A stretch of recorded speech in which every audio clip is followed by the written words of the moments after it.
okumanya abasiru nnyo wenkugambira nti basiru nnyo tebasobola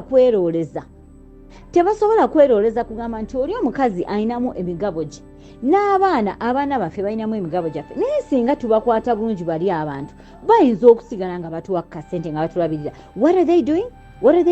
They are fighting against me. They are fighting against my sons. Mutulwanyisa n'ebizimbe bya Uganda baana batuuse n'okubatwala mu kooti. Ate yalimba abantu mbe yatutte mu kooti yosemwanga atwala ni mu kooti talina kuba administrators. Mu busiru bwamwe muwuliriza Kinene who is there for his own benefit. Kinene was getting 20k a month from Brooklyn. How much does Semwanga get eyayita muganda wa Ivan? Gwenkulagira nti bali abaana baganda ba Ivan basiru obongo bawo bateeka mu mabega mu matako nkikugamba. Kinene gets 20k a month. Semwanga muganda wa Ivan muganda wa semberayo ddala omuto afune 15,000. Naye mulese Kinene mbu ye advisor wammwe ye abadde afuna naye namujjako ku payroll talina sente zafuna oba director we wavaawo talina sente zafuna. Gwe muganda w'omuntu yangambe kankwatagana n'omukazi ono naye batabani ba muganda wange tukolere wamu osanga nange nogwekuteganye n'oli akwadvising obubi kati mwenna nabajjeeko ani afiirwa. Basiru nnyo basiru bandi badde bekwatane bagamba ne katukolagane n'omukazi n'abaana baffe we tujja okuliira mwekwataganye n'abantu abatalina amagezi. They are benefiting but you're not. On top of that you want to send vulgar messages. Agenda asabe sente Ivan amagombe kayunga gye ntwamuteeka tamanyiyo agenda amulopere nti banzije mu system abeeko kyakolawo. Basooke bategeere bino ebintu we bitambula. Nze siri mu kufuna migabo gya kampuni eno mbu nali mukazi wa Ivan. Let's start there. Kibanyonyola ekyo kikazi ekyasama nga tekimanyi kyefulambu kimanyi tekimanyi. Siri kufuna migabo mu kampuni eno mbu nali mukazi wa muntu. Ndi emigabo gyange wegiri nagenda nenva mu kampuni emigabo gyange ne gisigalayo. Era nga bwe bakunyonyola nti omuntu asobola okujja kuba director ku kipapula naye osigala oli shareholder. Njagala abasiru abo bategeeze waliwo enjawulo ya shareholder ne director. Any fool can be a director ne bamuteeka ku company. Naye waliwo kye bayita shareholder. Nze Ivan tanzijangayo nga shareholder. Nasigala nina 5 naye nga alina 5. Era 5 gange gaaliyo naye kenyini nga tannafa ne family ekimanyi. Zari yaliyo ne executor Piet yabagamba kaza alina 5 ge ne share certificate weeri nga yasayiningibwa Alice Enyomo. Shares zebanga nti nazewadde mbu yali mukazi we sima yali married twice. Oh yeah, so much. Do they know? Bino bintu by'amateeka. Bino si street bino by'amateeka. Kati bagende balope nti omukazi yewadde shares 10 yakitutte. Bamanyi kye kitegeeza. Bagende balope bajje n'obujulizi. Bagende balope tebamanyi. Naye okwasoma kubalinga okwasoma. Everyone feels entitled. And a company of Brooklyn, it's not a community property. It's not a Ugandan community property. But every Tom, Dick and Harry, every Malaya, but they have an entitlement. Bagenda kuja bogerere ku Brooklyn. No yali Uganda jakueleza message. Era babogasi bonna bajja kumu entertaininga. But the matter of the fact remains dina shares zange 5. N'abaana bange balimu 5. Tewali muntu mulala company eno. Tewali muntu mulala shares mu company eno. Ugandan community teyina kyesobola kukolawo. Bino ebintu by'amateeka. Mukazi alinamu 5 n'abaana balinamu 5. Talinamu 5 ge singa mukazi woli yalinamu 5 ge nga shareholder from day one company reyakola registration. Memorandum of association, memorandum zonna edda articles ezakolanga gundi companies edda ku DTI nzirina nga nina shares 5. From day one 2008 eyo company weyakolewa sizeewadde leero. Kati buli muntu awulira nti ali entitled Brooklyn emukwatako nnyo nti mugende muwaabe oleete ne evidence zo naffe abali eno bannannyini company nga bwe nninamu 5 batani balinamu 5 naffe tujje buli awulira nti afa mugende muwaabe. Otherwise wemba nga temulina kyakukolawo nga muli mu kwogera nze saagala nnyo bantu boogera yogera nga there is nothing you can do. My friend, I want you to talk when you can do something about it. Genda owaabe omukazi yabbye shares mu company ye. Mu company ye yabbye shares neza batabani be n'azibba. Oleete evidence. Bw'oba tosobola kikola ekyo my friend sigala ku mudaala gwo gy'oba osinikira ebinnyo otunde ennyaanya zo. Abo bagambe tebalina bintu by'abaana b'Abaganda byalwanirira. Bagambe kimu mu black and white. Tulwanirira mbuto zaffe nte bategeera.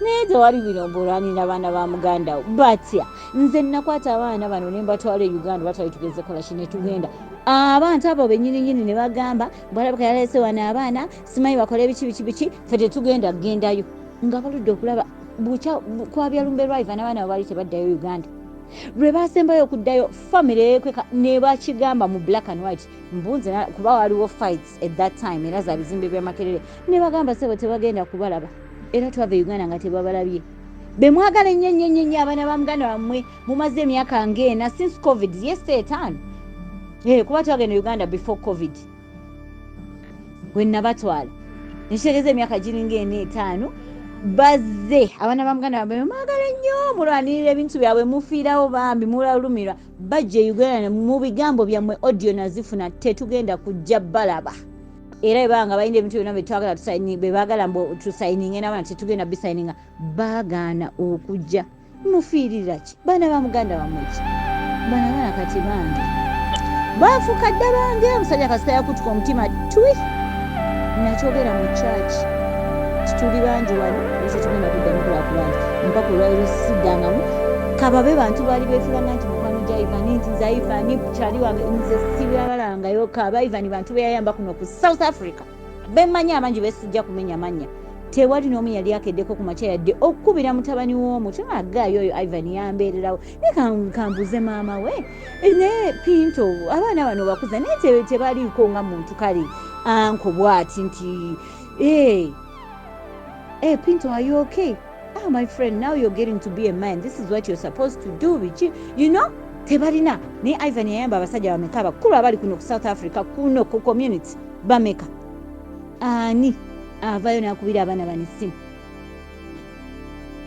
Okutyawo Rashidi Nsimbe nga simuwayiriza Rafi ba yali amukubira awo. Badumba siwayiriza Ricky Santoni naye ng'ate abantu benkugamba si be bantu nti Ivan was financially helping them no bali baali bakwano be naye waliwo abasajja Ivan be yali yayamba kuno ku community ngamba manyi tiyabayamba emyaka egisukka fizi z'abaana baabwe renti biki yabayamba tetwagala financial help but a phone call would be nice sajja oyo banne yatubeererawo abaana ba Ivan tubakeberako kaweba community leader bali beekutteko wano ne bagamba bane community eno omusajja ono yagirimu nga wa mugaso olunaku lwaleero twekwate abantu nga bana ba elders wano tugende tukyalireko ku baana b'omusajja oyo guys we just wanted are you guys good how is school eddakiika nga 3 nga tubawa ku juice 1 2 3 ne bagenda who does today you're telling the community mufune omuntu wa community asobola okukola ki my friend jokes on you. Jokes on you. You're forgetting who you're talking to, my friend. It's the boss lady. Zabike is the motherfucking boss lady. Yabalagako. Embwammwe. Oba n'obwavu bwe bwabasudde eddalu. Mukute omuntu gwe mulooza nti yabategeerera. Ababba bubbi. Ye abadde afuna emitwalo 2. Gwe muganda wasemwanga yayita muganda wasemwanga bakuteeka ku 15 n'obeera comfortable yali yeefunira emitwalo gye 2. Gwe ayasama atalina magezi olooza nti waliwo akuloleza ye ya benefiting emyaka 7 nga buli mwezi yeefunira emitwalo gye 2 gwe yeeyita muganda wo oli ofuna 15,000 nga naawe olooza nsobola okudda naawe mbundulizoninga naawe olwedde wateekawo akutegeerera ye yali afuna sente amagezi amatono gaabalema okubagamba oli omukazi twamuzaalamu abaana oba temunjagala oba it's up to you there's nothing you can do oba munjagala oba temunjagala I will still breathe and I will eat ate n'okwebaka nja kwebaka n'obudde bukyena n'oluddako mubizze ebbali mugamba omukazi wamuzaalamu abaana naye tumuyinako obukyayi bungi nnyo naye olaba katwekwata omukazi ono n'abaana esayidi eno ffe nga baganda basemwanga gye tujja okulira mwafuna abategeerera mu kubategeerera olw'okuba muli basiru ye naaba nga yeefunira ssente ze mwabasiru oli ku 15,000 ky'osobola okukola ekyamagezi obwongo bwo kye bukutuma ng'omaze okunywa enjaga kyakuweereza zi audio omukazi akasoga ako biki my friend ogenza okuzukka okwebika obudde nga bukedde kyewandisoosezza nti owaayi munnaye maama Pinto olaba nzuuno nga muganda w'omuntu kirewe kine munneekwata ne mwekwata batabani bammwe ne tutambuza ebintu bino naye mwafuna abategeerera kati mugende n'ekyo emikabo gyange gye nina mu kampuni si gyawa wife shareholder from day 1 2008 company lwe yaggulawo. Other than that, if you have nothing else to say, temunja samira. Please, I beg. Olwozalibwa n'obusolo bubiri obuzalibwa n'akasolo ka musajja negwe n'owulira nga wak'omukazi. Yazalibwa n'akasolo k'omusajja. Ate oli musajja. Ndi mukazi. Just omubiri gwe ndimu gwe mukyamu.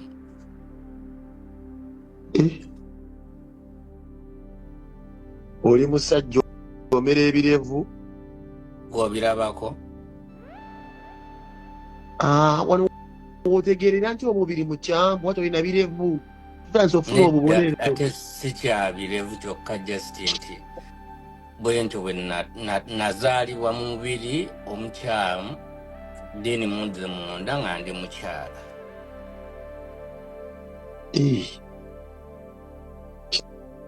Tekitegeeza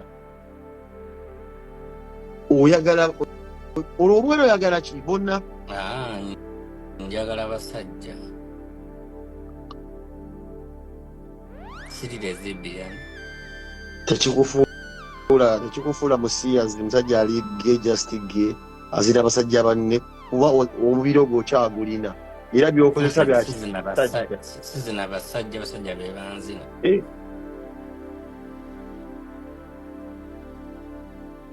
Kyogezako gamba nti gwoteekawo gogolimbo evvubuka lirikumaliriza gwe tomaliriza. Nange nze ndi mukyala ebyo sibikola. Gwoteekawo obuteesi gogolimbo lyo lirimaliriza erivubuka. Yeseeko.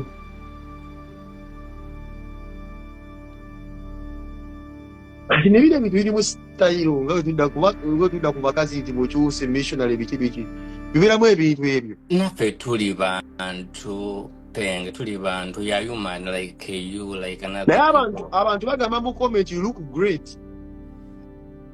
Anti kati wano gwolaba yenzo omutuufu waddala. Omukyala. Yenzo waddala. Yeah. Just omubiri just omubiri gwe nazaalibwamu gwe mukyamu n'eddoboozi lya kitange lye nnina. Si bwe kyali nze just family yanforcinga okufuna omukyala ng'era bwe neebaka naye ndowooza musajja wange. Kati nekijja lumu bwe kityo ne kikwatayo naye ne twawukana bwe tutyo. Ne twawukana nga maze ofuna olubuto. So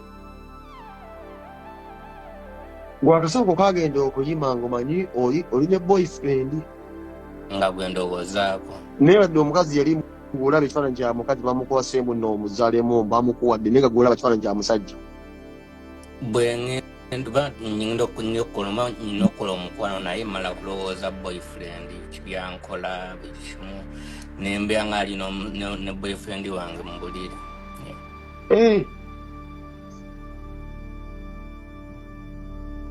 Oli kati omukyala ono yamanya n'akimanya nti gwe ebintu bya Vasco Wajani okyuka bukyusi olinga benzi. Era bye byatwawula. Nabitegeera. N'agenda lwe naye n'engenda lwange. Kati ate okutegeera. Yali agenzeeko mu kyalo then nga nyinawo boyfriend wange najja. Then ekyapeninga. Mwababuuza yayima atya anti akugambye we yatunuliranga boyfriend we okuyima ye yajjukiranga boyfriend we byamukwale naye naate munesooka okyogereko bayika bakubuuza ekibuuzo naye ngaekyeka kiyinza okummeka gwenza okunyama kale boyfriend kugambye bwe ndowooza bwe nali ndowooza ku boyfriend wange ebintu byankola ngeri gyankwatamu ngeri gyanfiiringa gye twefiiringa nga ninga ali n'omulenzi wange oli then nga asooka nsituka naye nga sikoze ekyo sisobola kusituka era sobola. Omukyala agenda mu kyalo ya akomawo nga simanyi nti anaakomawo nnaku bweru n'atugwako ya tuli mu mukwano. Nowulira engeri gy'okyogera muti nga muli mu mukwano. Tulina kino tuli ndi mukyala nyina omusaayi ng'abakyala abalala. Nange nyina feeling nga gwe z'olina mulaza alina. Ndi muntu. Nsonga ngolu tulina gibuusa maaso oli muntu. Ndi muntu. Ayi nange nazaalibwa ndi okwezola 13 nga ndi bwentyo. Sobola kukizaayo, sobola kukizibiikiriza. Ekitegeera. Naye kaakati waliwo ebintu byetuwulira. Omugenzi Siri yakolako ku video n'agamba abantu abakyuka abakuba sama nga benzi mutuuka ekiseera musoboka emmeeme ebyenda temusobola simanyi kusiba busa. Embeera ye eyimiridde etya? Kati kankubuulire ku myaka gye nnina negye mmaze sera nk'omuntu bw'atyo ate ffe abasinga okuba nga tuli tight nga tumiima. Gwene mpolampola kyogamba nammwira mufunza gwe mukozesa emabega eyo. Naye twakula nga tufunzwa nga tuli bafunda ate ffe era bwe nkwagala kutte tosobola kuddamu kwagala mukazi w'amabeere.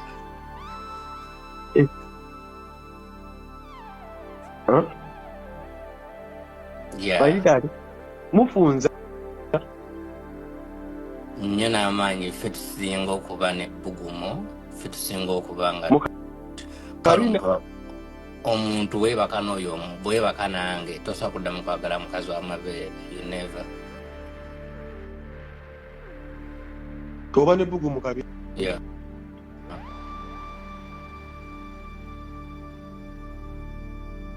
Nemufunza mukozesa.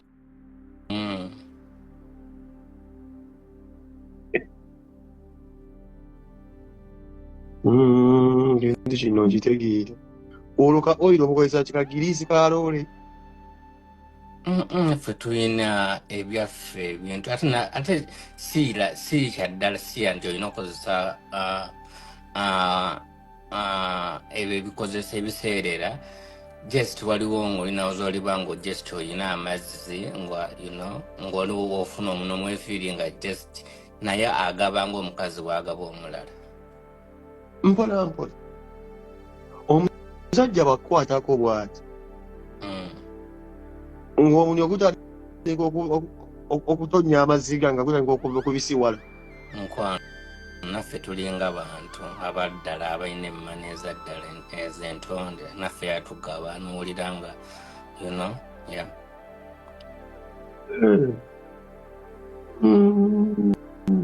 Temwetaaga giriisi? Nze seetaaga banyina amaziga ng'amatonde. Era nno nsonga nkulu abakatwegattako. Eno nsonga nkulu gye tutandise kati. Omusajja agambye yeetaaga giriisi oba oyiro wa tutti abatalira ne bakozesa. Yagamba bw'omukwatako nga tandika otonya entondo. I also want to debunk the lie that the regime has always been pushing in Western Uganda, saying Bobi Wine wafuuka president abatali baganda bagenda bagoba mu kibuga, abanyankole bagenda kuba n'obuzibu, abanyarwanda bagenda kuba n'obuzibu. Kyemugamba we nafuuka president ngenda kugoba first lady.